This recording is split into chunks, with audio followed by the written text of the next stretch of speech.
throughout elementary school, like, no one knew I was Muslim because I didn't wear the headscarf. And I mean, a lot of people are kind of ignorant about Islam, so they don't even assume that black people, they don't even think that black people can be Muslim. And it wasn't until like it was middle school and I started wearing hijab in like 7th grade, and there was only one other person in my whole middle school that wore hijab, and she was Bengali. Like, we were really close friends. And I just came to school one day. It was like the middle of the quarter, the semester, and I pulled up in a hijab, and everyone was like, what is she doing? And they were all asking me, like, they all thought I was trying to copy her, and they didn't really understand. They were like, and even the girl, like, she told me, oh, I've never seen a black Muslim person. And I'm like, what does that even mean?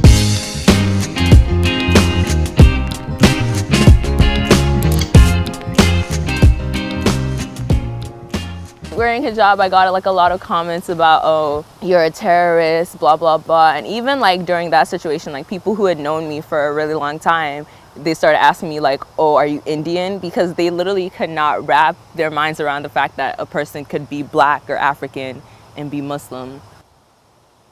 When you're trying to highlight like black problems, it's kind of like, oh, why are you trying to focus on race when we're all Muslims? That should be the only thing that matters. But it's kind of like my race is really important to me. Like, it's a big part of my life. So it shouldn't, me wanting to talk about blackness or wanting to talk about race shouldn't take away from the fact that we're still one people.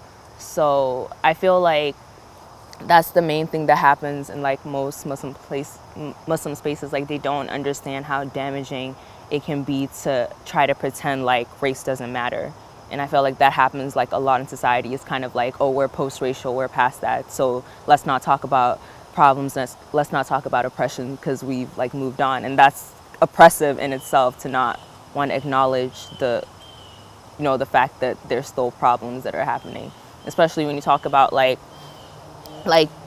Muslims don't want to, non-black Muslims don't want to address the anti-blackness in their communities. And it's like, we really can't move forward until we address that. Like, I've had a lot of friends that deal with mental illness, and they would talk to me about it, but they said whenever they try to talk to their family about it, they didn't see it as a real problem. And that's it's really hard, because it's like your family is they're the first people that you turn to. So if you can't turn to them, who are you going to turn to? So I feel like the biggest issue that's facing the black community and the black Muslim community when it comes to mental health is just the lack of acknowledging that there even is a problem.